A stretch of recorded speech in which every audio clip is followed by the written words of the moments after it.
They basically sat me down and said I was a terrible leader. I was a cancer. I was everything I shouldn't be as a quarterback.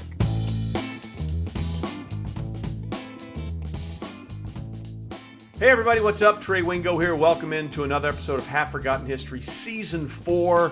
And today's guest is a very special guest. We worked together for many, many years at ESPN. Longtime quarterback in the NFL, Trent Dilfer. People know what he did, but they don't know his story. From a cocky, arrogant first-round pick to a humbled veteran who found a way to win a Super Bowl and then went through amazing tragedy to find real purpose in his life post-football career. He's one of the most interesting people I've ever had the chance to hang out with, and he's open and honest about everything that's happened in his life. So I really hope you enjoyed this episode with my friend Trent Dilfer. So one of the fun things about doing this pod is I get to reconnect with a lot of people who I've spent a lot of time with, and Trent, you certainly qualify. It's funny, maybe we should have known that your NFL career was going to be very much of a lightning rod and controversial, because people forget that you came into the league as the complete center of the who in the hell is Mel Kiper Jr. debate anyway in the 1994 draft. Yeah. For those that don't remember, the Colts decided to pass on Trent Dilfer with the 5th overall pick and took Trev Alberts, and Mel Kiper absolutely ripped them a new you-know-what. Bill Tobin, who was then the GM, sat down with Chris Mortensen and said, who in the hell is Mel Kiper Jr. anyway? That was our big introduction to Trent Dilfer. Yeah. Interesting story. I think I've told you this, and I think I've said this a couple times publicly. I didn't know any better, right? You're trusting your agent at that part of your life. For whatever reason, my agent at the time really felt that the Colts was the worst place that we could go. And well, a lot of people felt that way. Yeah, exactly. It's not the Colts we know now. So right. I was projected to possibly go 1 to Cincinnati, but they didn't want to spend the money on the quarterback, so they were probably going to go Big Daddy Wilkerson. And then I think the Colts had 2. We knew they were going to take Marshall Faulk, if I'm correct. And then the Redskins were at 3. And the night before the draft, we were pretty sure we were going to go to the Redskins. And then Norv and I, who are great friends, have talked about this a million times. Norv woke up that morning, had a change of heart, went with the Heath Schuler. So then it was scramble time. Hey, you can't go to the Colts, which in retrospect was dumb because I could have played with Marshall Faulk. He's one of the greatest players that's ever lived. Right. But at the time, you got to keep it in perspective, the information you're getting. I signed off on, okay, I've gotten to know Sam Weish really well.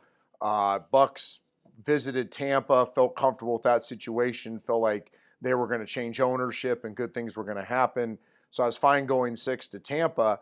But what nobody knows is we told the Colts, do not draft me at 5 because I will sit out the whole year. Back then you could make a ton of money in memorabilia, so I had plenty of money.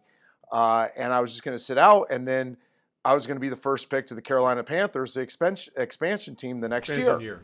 So we had that leverage. So the Colts couldn't call our bluff, and it put Bill Tobin in a very difficult situation. Obviously, Mel Kiper didn't know the backstory. So, but yeah, every year when I see when you guys start the draft, when ESPN starts the draft, when you used to do it, I would always giggle when that little clip showed, and I'm like, people need to know the backstory here. That's interesting. I did not know that. So you were willing to pull an Elway or an Eli Manning at that point. And I was convinced. In fact, we were in one of your favorite places, Maui. We had gone and purchased a condo to show on paper that we were very serious about this. That I was married. You know my wife, Cassandra. We got married in college, and we were comfortable just saying, okay, we'll take a year. I'll train. I'll get finish school up because I was a junior, and I'll live in Hawaii and play some golf and work out and go to the Panthers the next year. Well, let me just say that would have been a great call. Right? having done some of that would have been a great call. Real quickly before we move on from that, though, like the top of the '94 draft is really interesting. Oh yeah. Right? First overall pick, Dan Wilkinson, that didn't work out. As you mentioned, Faulk went 2nd, Hall of Famer, home run. Heath Schuler 3rd, no good. Willie McGinnis, absolute slam dunk for the Patriots. Trev Alberts to the Colts. Obviously, injury's a big part of that. Didn't work out. He's now the AD at Nebraska. You to the Bucs. Bryant Young to the Niners, who had a very good career. Sam Adams, 8 to Seattle. not bad. Cleveland took Antonio Langham, didn't really do much, and then Arizona took Jameer Miller, the linebacker out of UCLA. So that top 10 was either really good or really bad. And I'm hoping you're putting me in the middle. Like, I hope that I wasn't the really bad. I know I wasn't really good, but don't put me in the really bad. You're the flux capacitor there. You're the line of demarcation. Perfect. You fall on one side of Trent Dilfer or the other side of Trent Dilfer. I will take that, Trey. I will take that. So all these years later now, what would you like to say to young 1994 Trent Dilfer, who had the hair down to here and had the swagger, the first real stud quarterback to come out of Fresno State? Yes, I get it. Kevin Sweeney had a cup of coffee in the NFL with the Cowboys in the 80s, but you were the first dude to come out of Fresno State. We've seen the Carr brothers come out and Devontae Adams, the wide receiver, a bunch of players come out of Fresno State and have a lot of success. What would today's Trent Dilfer say to 94 Trent Dilfer? Shut up and work. Like, just shut up, listen, go to work, get better each day. Don't get caught up in all the other stuff. You know, I was immature. I was mature in life, right? I'm married. I think I made good decisions off the field. I think I did a lot of, as a man, I was mature. As a player, competitor, I was very immature. And I let a lot of the noise bother me. I tend to blame others instead of taking responsibility for my own mistakes. I didn't work as hard as I should have. Now, I worked hard in terms of hours, but I didn't work hard in terms of efficiency and what was going to make me better. I probably would have played a lot less golf, to be honest with you. You want to just take a micro thing? You know, I was a scratch golfer in college. I'd played on the high school golf team. I get into the NFL, and I can join nice country clubs. We had this off season, and instead of going out and enjoying 18 holes of golf, I'd play 36 and hit balls and grind and to become a +3. So really cool. You're a +3. You win a couple golf tournaments, but that's time I could have spent taking better care of my body, eating better, throwing more, working with receivers, doing all the things you see NFL quarterbacks do now. Remember, I grew up in the era where, you know, your Elways and Marino still smoked a cigarette at halftime. And their off seasons were playing golf and chilling out and going to functions, and nobody threw a lot in the off season. But, you know, they were already established guys. I wish I would have grinded it harder and really honed my craft. I've said this publicly. I've told you this before. I feel like my greatest disappointment as a football player is I didn't reach my potential. I was so talented at the time. And I don't mean that like, oh, I was so good. Good and talented are two different things. But I was Josh Allen. You know what I mean? I was 6'4", 200. You had arm arrogance. You had arm arrogance. I had arm arrogance. I ran 4.65 at 245 pounds. I was super strong in the weight room. I was durable. You know, I had all the things. There's a reason why I went number 6 and could have gone 1 was I had all the traits, and I didn't make that work.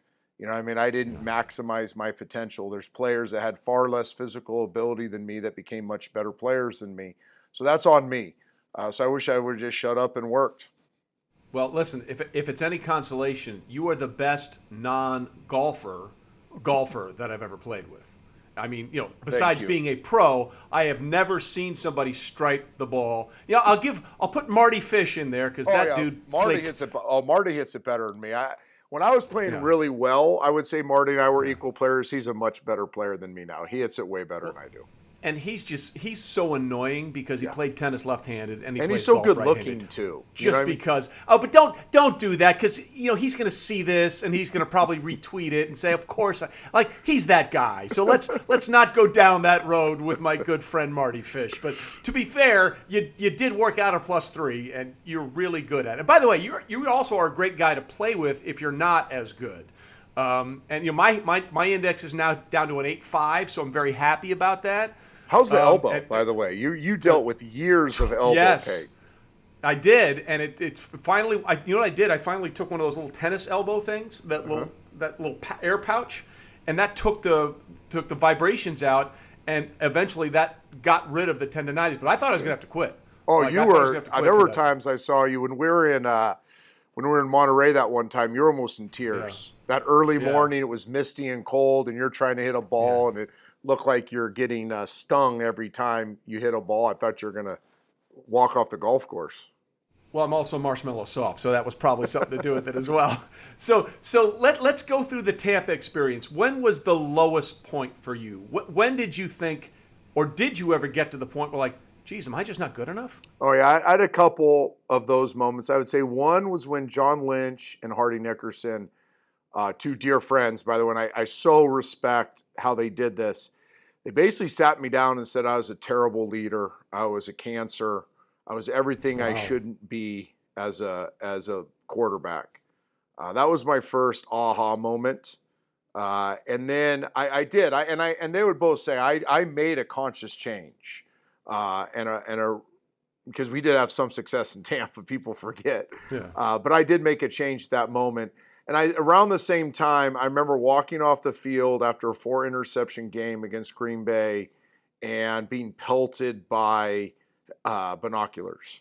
So the Oh, fans, geez. this is my second year, the fans were so disgusted with how I played, how I carried myself, that they were giving up their $300 pair of $300 binoculars trying to kill me with them.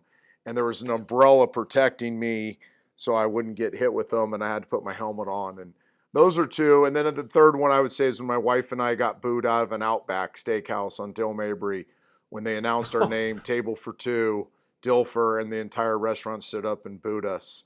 To her credit, we went and sat down in the very middle of the restaurant and finished and ate our meal. But those are three, kind of seminal moments of as low as you gets in Tampa. That's a little harsh, right? I mean, can't a man enjoy a bloomin' onion in peace? I mean, that seems to be a little strong. It was rough, but I get it. As I look back, I get it because it's more than how you play. I think a fan can forgive you for playing poorly if you still handle yourself like a pro. The problem Yeah. that I had the double whammy that I was the worst player in football in 95 and carried myself like a punk too. There was so much Yeah. insecurity, there was so much false bravado that they saw. People are smart; they see through it. So they see the terrible play, and they also see the uh, you above team attitude, I guess is how Yeah. I would say it. And it was a double whammy. So I don't blame anybody. If I ever met anybody that was in that Outback that day, I would laugh at it. I'd say, hey, I probably would have done the same thing. So I don't hold any bitterness to those experiences. I'm old enough now to recognize why I went through them. Well, listen, I will say that's one of the things I enjoyed about working with you, and we'll get to that in a minute. Like there was an episode we were taking for NFL Primetime, and you made a comment. I think Warren Sapp commented on Twitter, and you actually said he's right. I was a terrible teammate, and I need to be better. I always respected the fact that you never shied away from any of that when we worked together. Yeah. And we'll get to that. That's a whole separate discussion we'll have in a little bit. But I want to stick to the football playing part here for a moment. When did they say to you, and how did they say to you, look, we tried. This isn't going to work. We're going to move on in Tampa? So 97 was great. So I always talk about my career arc in Tampa. Started at the bottom, and then it got pretty high. I mean, Pro Bowls and second contracts and first playoff experience in 17 years for the organization. And then it started to dip. We kind of didn't meet expectations in 98. And then what happened in 99, and this is not getting defensive here, but this doesn't get talked about much, is we were terrible in 99 when people had high expectations. And then I had gotten benched for the first time in my career. I had the second longest consecutive start streak to Brett Favre at the time, I think 70-something starts, and I get benched.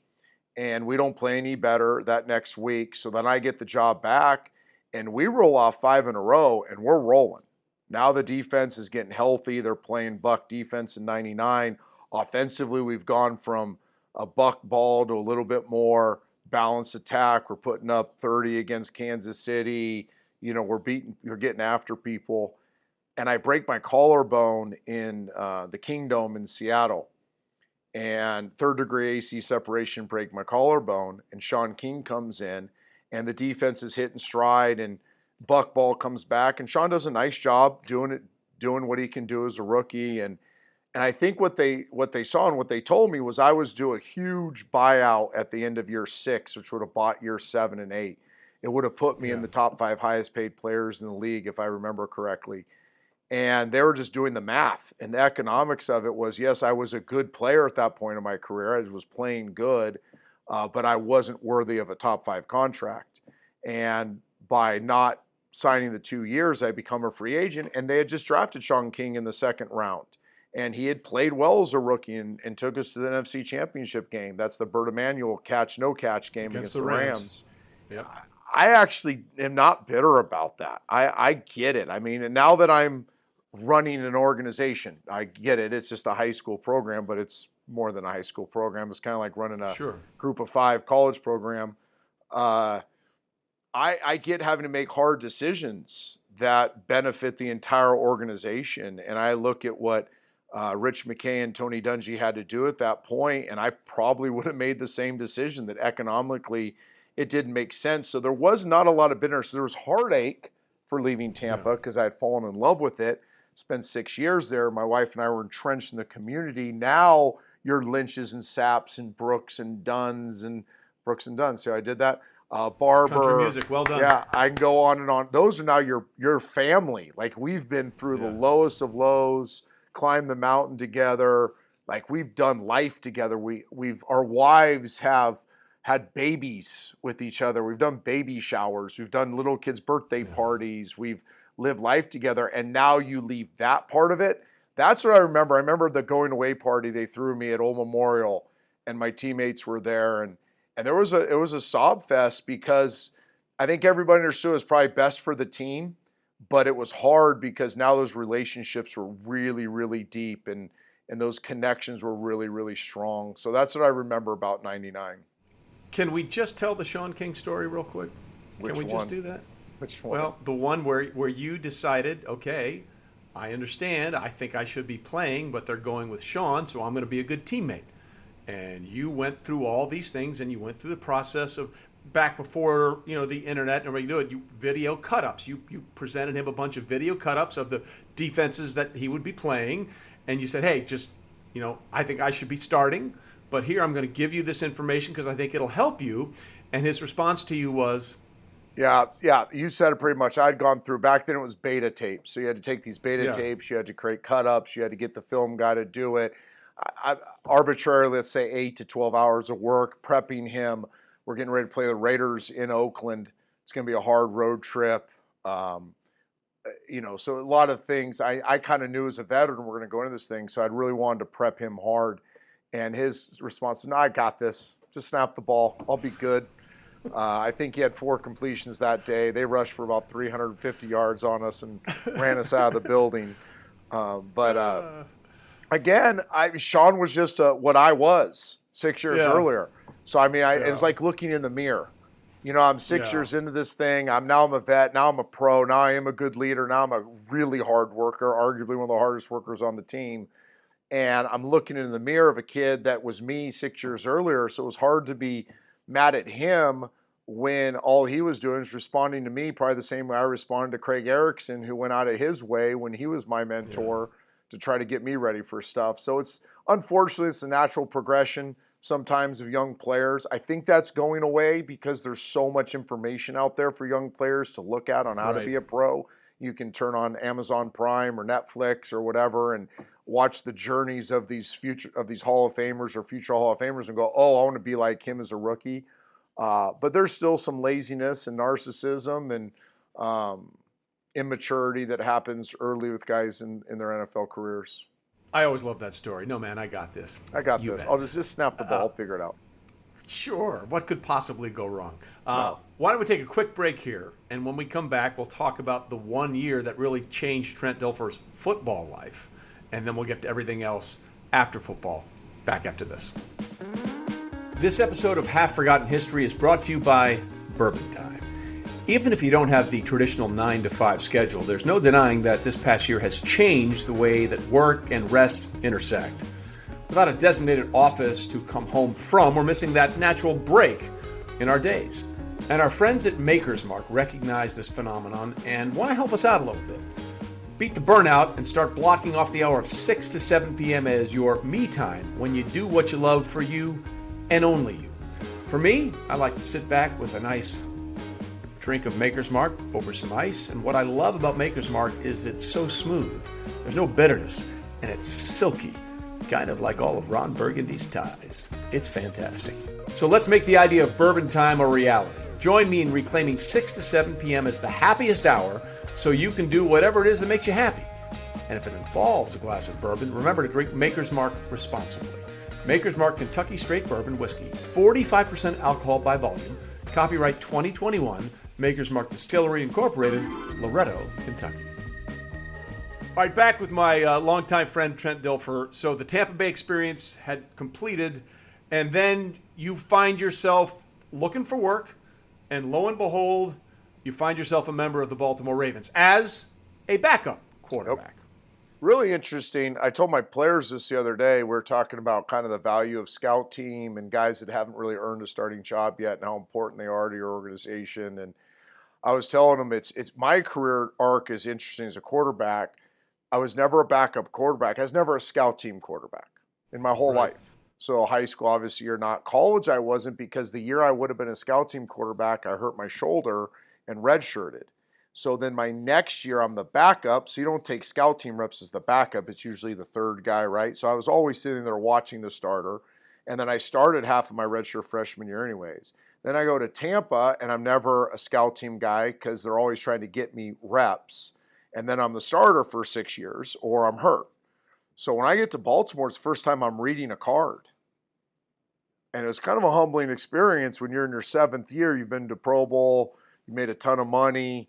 Now I'm a professional, so I have true professional mentality. I'm like, I'm reading it. You and Brandon Stokely are sitting here in a huddle looking at a white piece of paper to run the play to help Ray Lewis and Rod Woodson and Dwayne Starks and these guys get better. And it was really that moment that I realized how important Guy 53 was on the roster, because I was Guy 53. You know, Stoke and I would talk about, we're Guy 53. It matters what we do every day. Well, and actually that's kind of funny because of what happened at the end of that season, and we'll get to that in a minute, and a certain play from that Super Bowl. But, okay, so you start as the backup, and the Ravens, to put it lightly, on offense were struggling. Like, Tony Banks was a starter. Really started in camp. You know, Tony Banks had played really well the end of 99. And Brian Billick was a highly aggressive offensive guy. So he wanted to push the ball down the field. He had just come from the Vikings, where in 98 they had historic numbers. They set the record. At that point, the most points in a single season. Yep. So then he gets the head job in 99 at Baltimore. By mid-season, he starts seeing he's got his speed. He's brought in Patrick Johnson. He's got his quarterback, Tony Banks, who's a really good deep ball thrower. And he thinks he's going to recreate the 98 Minnesota Vikings. So Banks plays really good then in 98. We get to 99, sorry. So we get to training camp, and it's just balls, deep ball, deep ball, deep ball, deep ball. I mean, it's just every day in practice. It's how aggressive can we be offensively? And I'm a Tony Dungy, Monty Kiffin disciple. Yeah. And I'm watching this thing, and I'm like, wait a second here. This is the best defense in football. I know that because I think Tampa was 1 or 2 in 99, the team I just left, and this defense is better.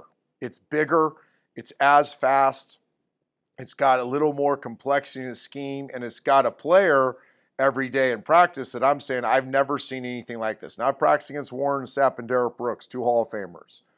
But to feel Ray Lewis in the middle of a football field and what he did in the run game and the pass game, I'm like, and then Rod Woodson, who's a Hall of Famer, is playing safety nickel. Yeah. You have Chris McAllister and Dwayne Starks at the corners, who are locked down guys that are hard to get open against. You have Saragoose and Sam Adams inside, 2 of the biggest presences in all of football. I'm like, this is the best defense in football. Why are we taking so much risk? So I remember thinking to myself, it's not going to be long before I'm the starter here. It might be week 1, it might be week 3, it might be week 5, but I know how to play football. Tony Banks knows how to throw the ball down the football field. And that's not a knock on Tony, but he just hadn't learned how to play quarterback yet. He had learned how to play throw. And what happened early in that season was it was either hot or cold. Tony was either on fire, throwing for 5 touchdowns, or it was a disaster. And that's where this game manager kind of mentality of mine took over was, if I get a chance here, the last thing I'm going to do is ever put this defense in a bad position. Because I saw in Tampa, we won a lot of games by just not putting them in a bad position, being good in the kicking game and being efficient offensively. And really what game manager is, and by the way, I don't want any quarterbacks to be game managers, but it's what I had to do at that point of my career, was you only have to capitalize on 3 drives a game. Right. Like, you're going to get a couple short fields, get a couple first downs, there's your field goals. And you're going to have 3 drives a game that you have to convert multiple third downs, move the ball, punch it in the tight red zone. But you're not trying to score touchdowns every single time you get the ball. You're trying to start one of those 3 drives. And if momentum and efficiency allows that to happen, you're going to finish those drives. And it was almost like I was a scientist sitting in the back going, this and that and this equals this, which is going to be a trophy. And I was not wrong. I'll say that, is that I wasn't wrong about one thing. And that was when I took over, that we were going to have the odds where we were going to win the football game. Like, if you're a betting man and you started the game, we're not going to do a lot to beat ourselves. And it ended up working out. Yeah, just so people understand, in the middle of that season, the Ravens went 5 straight weeks in the NFL without an offensive touchdown. 5 weeks in a row without an offensive touchdown, and you won 2 of those games. That's how good that defense was. Like, that's an impossibility in today's NFL because of the way the game is legislated and officiated and what they allow people to do now to defenses. But the idea of not scoring a touchdown for 5 straight weeks and not going 0-5 is almost inconceivable. And we didn't get blown out at any of them. Every game we were in.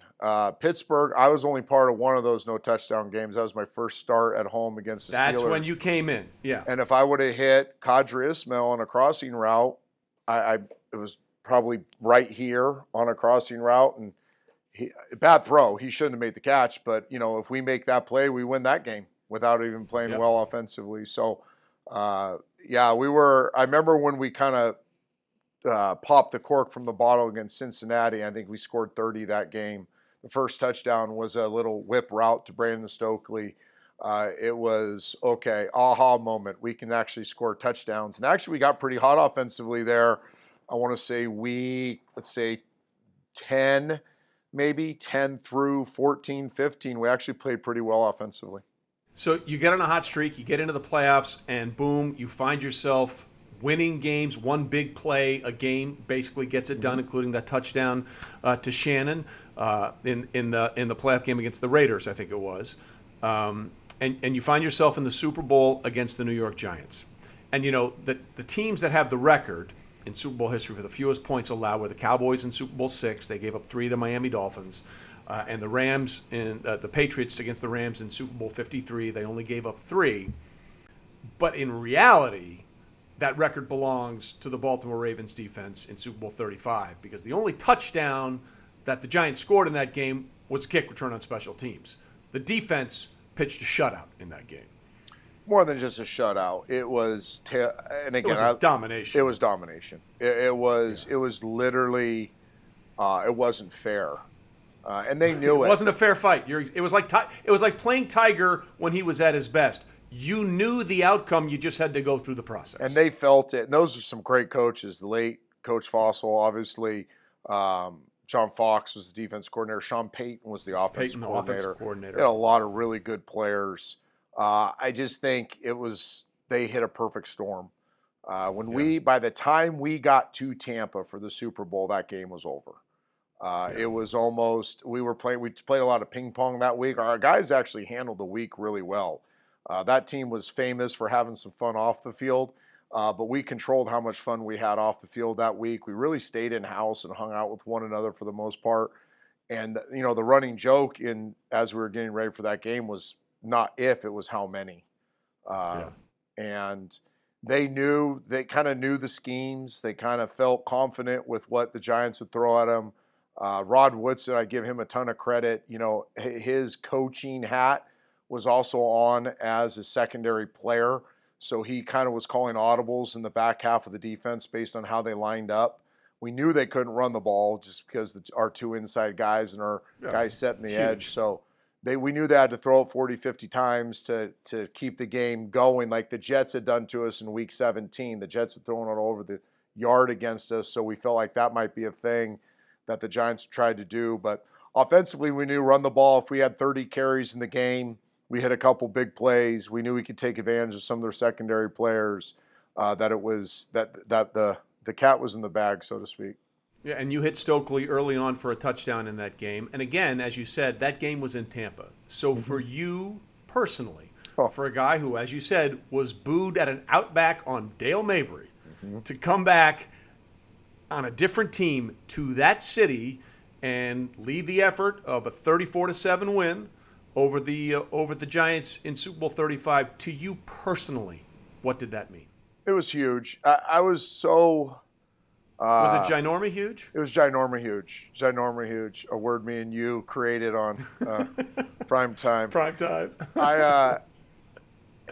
It was really cathartic for me because I was now a 180-degree different human being. And I could have gone back and rubbed it in their face. And instead, I went back and showed grace and humility and appreciation for my time there. I think I actually became more of I think the fan base embraced me more as a Raven than as a Buck because of how I handled coming back. I know the media did. Some of those media members and I had really honorary relationships in my time in Tampa. How I handled that when I came back, some of those guys are dear friends now. Some of those guys now in my fourth career now, I spend time with. I go out of my way to help them out on stuff and really grown to respect them, and they've grown to respect me more because of how I re-entered that situation. And it was good for me too because I didn't have any of that extra noise anymore. All the noise that bothered me in 94, 95, 96, that noise now was gone. So I was just very focused on the task at hand and didn't have any of that stuff inside of me that needed to come out. And I didn't have the insecurity. You want to make it super simple. I was no longer an insecure child and handled it as such. And I think that helped me play better. I didn't play great in that game, but I played well enough when it mattered to do what we needed to do. Well, as you always told me, quarterbacks are paid to win on third down, at the end of the half, and at the end of the game in 2-minute drills and in the red zone. And you did plenty of that in that game. So, but it was a one and done for you in Baltimore. You did this wonderful thing, and then they decided to move on. They bring in Gerback the next year, and that didn't quite work out, but that's another story. And you find yourself in Seattle, where two things happen. You become friends with someone you never thought you were going to become friends with, and that person helped you through probably the worst experience of your life, which was the death of your son, Trevin. Yeah, and I don't want. I'll talk about anything. You know me, and I'll talk about it here. I don't want to take too much time. Matthew and I, Matthew was traded. Matthew Hasselbeck was traded from Green Bay to Seattle to be the guy. I was not yet a free agent, so he'd already been traded, and I become a free agent when Baltimore decides not to re-sign me. So now I'm looking around at different teams to play for, and I've always admired Holmgren. He grew up where I grew up. He's kind of a legend in our part, so I'd always admired how he coached the quarterback, and I was willing to go there and take a chance. And I knew I felt like I had a pretty good chance of winning that job like I did the one in Baltimore if the kid had never played. And when I got there, Matthew, and all of a sudden he goes from being traded and being the guy to now they're bringing in the Super Bowl quarterback to compete with them. And you can imagine the friction there. Sure.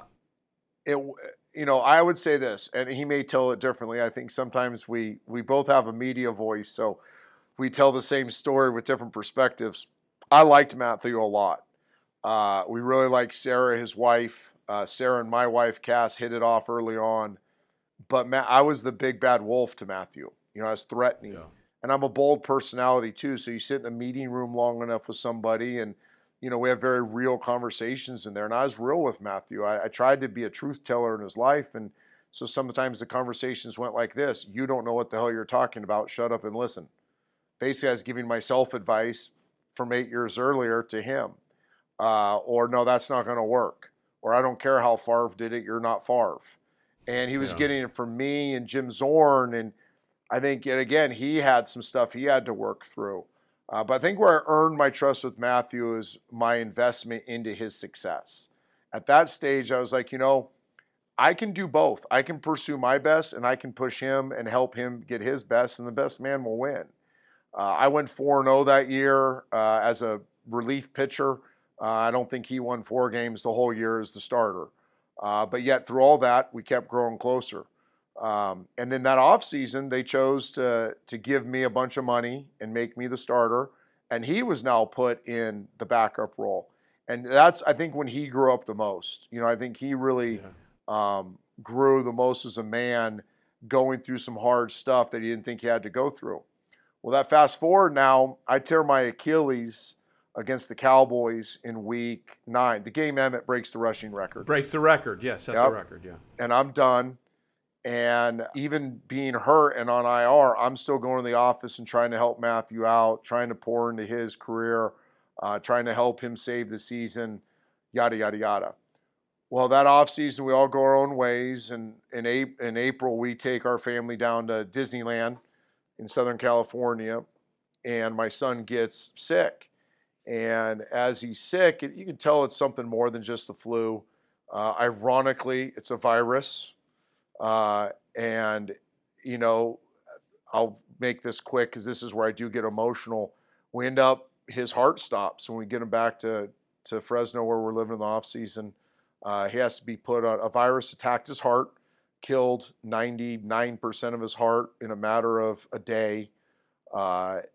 We had to put him on an ECMO unit, which is a heart-lung bypass machine. He ends up spending 40 days in Lucille Packard Children's Hospital at Stanford, and we eventually have to take him off life support. And he was 5.5. I go into deep depression, as you can imagine. The funeral was really neat. We had a celebration of life memorial service, and the Paul Allen rents a plane or charters a plane. The team comes down. Most of my teammates, coaches were there. Matthew and Sarah really spearheaded that movement to come support us. But, our lives, we're kind of in a fog. You lose your son. You don't have great recollection of how everything's going on. I kind of hit a deep depression. I get up to I want to say 268 pounds. I played around 240. I get to 268 pounds. Don't get off the couch much. Maybe go out and hit some golf balls in the afternoon. I'm trying to save my marriage, trying to save my family. And I get a call one night. It's from Matthew. And he says, "Hey, you need to come up to camp." I'm like, "What are you talking about? How can you tell me what I need to do? I'm obviously in a dark place." And he goes, "No, you need to get up here." And I pushed back again. And he said this line that I'll never forget. He says, it's not because you need us. We need you. And we need you to be back to who you are. And what I'm hearing from Cass and the kids is you're not who you are. So you need to come back up here, get yourself right so that you can be you for us. And I was like, never thought of it that way. That now in year 9, going through what I've gone through in my career, hopefully being a great teammate, establishing great connections with my team in Seattle, that they were hurting for me, yes, and we were hurting, but we also had, football's a unique thing now. People say family, I say tribe. You really exist to serve your tribe, and they exist to serve you. And when a key part of it, me, isn't there, they felt the loss. And when I got up there, it was as therapeutic as anything. I still go to counseling to this day, but their greatest counseling was my coaches and teammates and how they poured into me when I went back up there. And then as I became myself again, I was able to give that back and pour into them. And I would say it's 2003, 2004, although I didn't play very much football, and nobody really remembers those years for the Seahawks. It was 2005 that they ended up making their run. Those are two of my favorite years of my career. Those are two of the most rewarding. We still have friends from that group. We raised our kids together. Some of my favorite memories are locker room stories from those 2 years. But I think a lot of that I owe to Matthew and the boldness he had to make that phone call that night. Well, my favorite thing about that story is that when you guys first got together, you were the one that told him the things he didn't want to hear. And at the worst point in your life, he was the one that told you the thing you needed to hear. Yep. Yeah, it's gone full circle. I don't know if you know this, but his son Henry who put on your radar as a future lacrosse and football Yep. superstar. He's a better athlete than Matthew. He's like Matthew and Sarah combined. People forget Sarah was an All-American field hockey player in the Boston College Hall of Fame. Henry is a freak athlete and a great kid. They didn't have football last year, so he moved down to Tennessee to play for me. So I got to coach Matthew's son after all these years. So the Hasselbecks and Dilfers are still really close, and follow the girls. You know, both the girls are at Boston College, killing it. Annabelle just won a national championship in lacrosse. Mallory's going there next year. I think what you said there, that, and this is a lesson in all relationships in a fractured country right now, is like sometimes you got to hear what you don't want to hear, and you got to have the grace and empathy for the other side to dive in and connect and get through some tough stuff. And Matthew and I have gotten through a lot of tough stuff in our relationship, and we're both better off because of it. Now, that bond is still there. So why don't we take our second break here, and when we come back, we'll talk about what we did together and what you're doing now, which is probably the coolest thing that I can think of for someone like yourself. We'll be back with Trent Dilfer right after this. This episode of Half Forgotten History is brought to you by Starbucks Triple Shot Energy Extra Strength Coffee Beverage in a Can. That's Starbucks coffee that you love, ready to drink, offered in classic flavors, and now in zero sugar. They have 4 core flavors: vanilla, dark roast, cafe mocha, and caramel. And now also offering 2 zero sugar flavors, black and vanilla. Both are zero sugar and dairy-free. What gives you your energy? Find your Starbucks Triple Shot Energy online or at your local store. All right, back with Trent Dilfer. So I got to say, the first time I met you, and you may not remember this, was Super Bowl 40 in Detroit, where the Seahawks, the team that you had just left, had made it all the way to play the Pittsburgh Steelers. And in a shocking turn of events, I was at a bar in the hotel at the Ren Center. Schlereth and I were there having a drink, and lo and behold, you and Jim Kelly come traipsing into the bar. And NFL Live had started in 2003. So this would have been after the 3rd season of NFL Live, 2003, 2004, 2005. And, we thought we were doing okay, and we thought the show was all right. And I told this same story when Jim was on the show. But you guys came up to Stink and I, and you guys were like, man, we love your show, because you guys talk about football the way we as football players talked about football. And for a guy who was a terrible football player but always wanted to be a really good football player, that was like the greatest thing in the world you could have ever said to me. And it was the first time I realized, man, we might be doing something good here. Oh, yes, you were. And I was there because I was doing kind of some, work for NFL Network. I knew I was at the end of my career, and they wanted me to do some stuff in the playoffs. And so I was doing some stuff for them. And that's why I was there kind of wearing a media hat. And I remember, now that I had kind of seen what it looked like a little bit, I'm like, they're awesome at what they do. I tell people all the time, Trey, I don't know if I've ever said this publicly to you, but what I ended up doing 9 or 10 years in TV, I learned everything from Rich Eisen, you, and then admired Stink, tried to copy Stink. So I didn't work a ton with Stink, because we didn't work a ton of shows together. And then I'd add Steve Levy to that too. But Rich kind of taught me what it looked like, because I was still playing and I was doing some NFL Network stuff. And Rich was great because he was a truth teller. Then I spent hours upon hours with you, and you corrected me all the time. You affirmed the things I did well. You corrected the things I didn't. And then you would turn me to Stink and be like, watch how he does it, because he's awesome at what he does. And I studied Stink. And then Levy, the piece Levy added, which I remember you affirming one night, was Levy told me, hey, go back home when you're done with TV and listen to yourself with your back turned to the TV, and then watch yourself with the sound off. And I remember you telling me late one Sunday night, about 1 a.m, we're getting to tape the last segment for prime time. You're like, man, you've gotten better the last few weeks. And I had gotten better because now I'm using a work ethic that I didn't have early in my career. And I was actually going home and I was watching our segments the way Levy told me. And all of a sudden I wasn't running words together. My eyes weren't looking all over the place. I wasn't looking to the wrong camera. I was slower with my pace, doing the things, the TV things. And I tell people all the time that, I owe you guys so much, but really the greatest influence is you because I spend so much time with you. Yeah, look, we had a blast. And I got to say, one of the reasons I was so happy to have you on the pod was just to tell this story. And I think you remember this. There was one episode of NFL Primetime we were taping, and you, like men of our age, had forgotten to make sure you take care of business before the show. You had failed to make sure the bladder was empty before the show began. And about halfway through the 90-minute show, you're looking at me like, I have to pee so bad. Oh. And we couldn't do it because there wasn't enough time at a commercial break.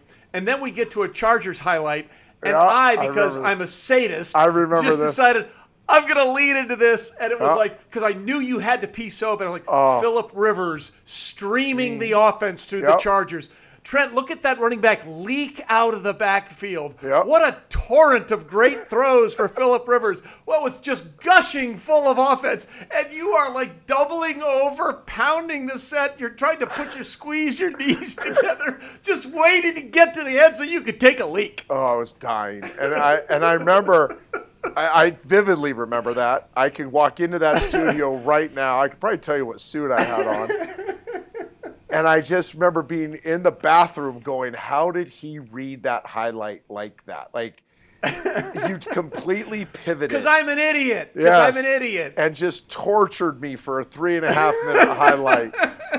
Oh, my gosh. There are so many stories that came out of doing that show. Those late night Sunday nights were, or Monday nights, I'm sorry. Those late Monday nights were incredible. How late we'd have to be there waiting for the final game and then taping the last segment, and a lot of good memories. And the other thing which I always love is when you were on Sunday Countdown, you made the point, and it was so simple, you just put the words in the wrong order. You were basically trying to say more games are lost than won, which is absolutely true, and it's the Bill Belichick mantra, let's not lose the game, let them lose it, and then we'll win it.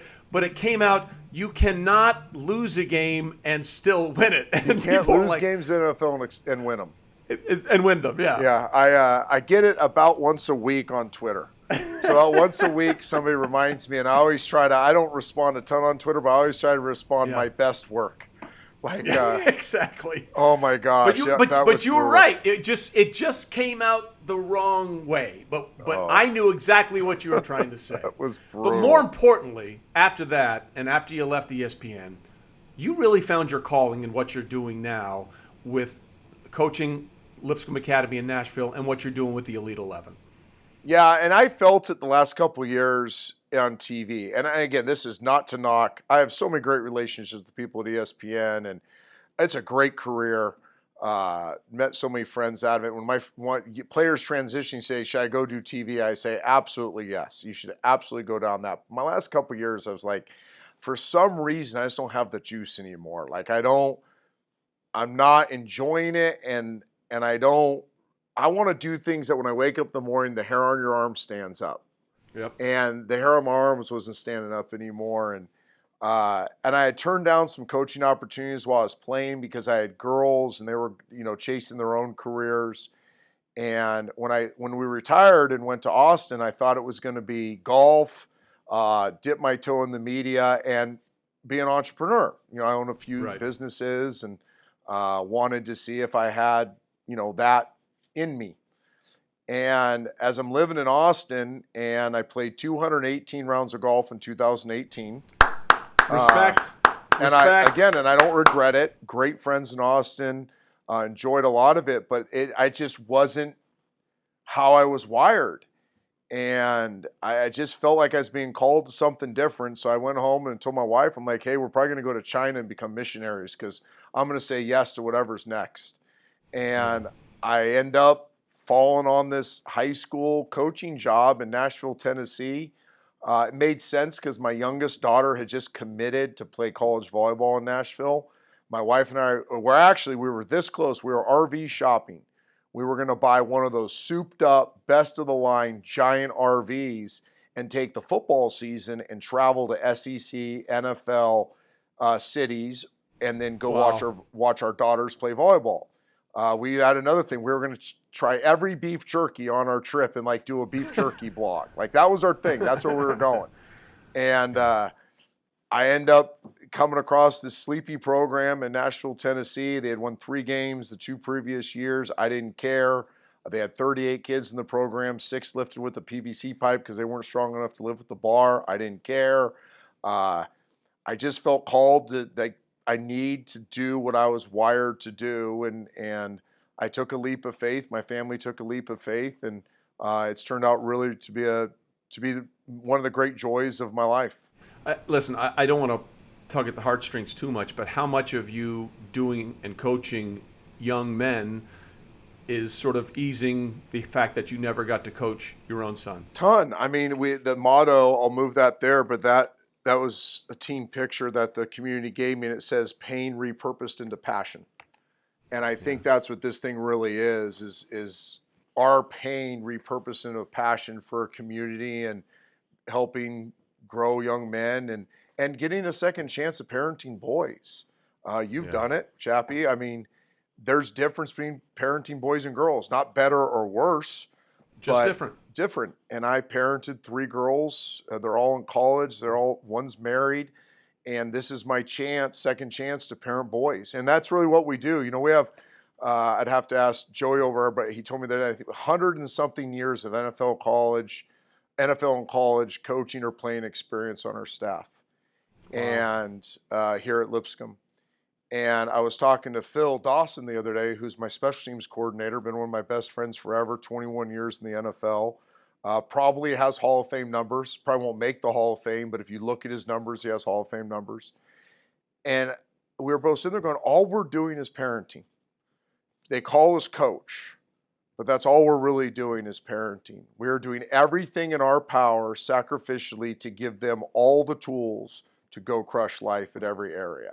And the more we do that, guess what? The better the football is too. So you kind of get the win on the football field by parenting them off the football field. And so selfishly, I get the benefits of both. I get to parent boys, and I get to see the fruits of that labor in wins on the football field. Side note, Dawson is the cousin to one of my best friends from college, my roommate, who also was named Trey. Go figure it out. But so there's another connection that I didn't know that that we had. And obviously you're doing great stuff with the Elite 11. You've been doing that for years, and that's also a huge part of what you're doing, right? Because people always say, well, how can he do this to these elite quarterbacks? Listen, there are people that know how to do it, and there's people that know how to teach people how to do it. And those are different things. That's one thing. And also, in 10 years of Elite 11, not one of those Elite 11 quarterbacks has ever heard, hey, do it this way because I did it this way. Yeah. They hear the opposite. They hear, hey, let me tell you about all the mistakes I made so you can learn from my mistakes and not make them yourself. And then, I'm not going to shy away from I think I can teach the game of football as well as anybody. I think I've researched the quarterback position as much as anybody and have the experiential research as well of playing it. And I did do some good things. So I know what the good things feel like, and I did some really bad things, and I know how to prevent those. I think being a teacher, the Elite 11's been really good for me because it's honed my teaching skills. Any great coach, any great teacher has 9 to 10 ways or 9 to 12 ways of saying the same thing a different way. So I think a lot of those things have helped me get ready for what I'm doing here at Lipsomb, and those relationships through Elite 11 have been phenomenal. To have that connective tissue with guys that go on to have Hall of Fame careers and win multiple Super Bowls, and to know that you played a small little part. And we never say we play a big part. You know, in the Elite 11 community, we play a very small part in their journey, but it's a part that they end up leaning on for a long time. Their high school coach is usually the most influential person. Their high school offensive coordinator, maybe their quarterback coach, but we try to come in there and fill any gaps that there are and be a resource to them as they go through their journeys. And I think that's why we have the relationships with those guys that we do. Trent, this has been awesome, and I'm so thrilled for the things you're doing. And I understand you're starting a new venture. You're coming and swimming in these waters, the pod world. Tell me about it. I am. I'm actually launching a pod called Beyond the X's and O's, and we're going to talk about the quarterback journey. We're not going to get into the stories that the mainstream media does a really good job of telling. We're going to try to let the quarterback tell the stuff that they don't get to talk to the mainstream media about. Questions like, walk me through your first high school start and everything that went into that. And what was your girlfriend wearing that night? Because I know you remember. And what that first touchdown feel like? And give them a platform to talk about some of the stuff they're doing off the field. We're going to start with some gold jackets. So we'll start with the Aikmans and the Youngs and that group. And then we're going to get into this generation that I think may go down as one of the great generations of quarterbacks. Your Josh Allens and your Patrick Mahomes and all these young Burrows and Tua and go on and on and on. Fields and Lawrence. Baker. They all have really neat stories. And I think I have a relationship with them through the Elite 11 and allow them to kind of tell their story and talk about life a little bit. And I think it might be a unique little take on the quarterback life. Well, listen, that sounds awesome. I'm looking forward to that. I know you got to go because I got to go do some PVC pipe lifting. Got to make sure I'm in shape. Yes. Get things ready to roll. Get that sand game down. Buddy, I love you. I miss you. And it's great to catch up with you. And best of luck in everything that you're doing, okay? Appreciate you, buddy. Thanks for having me.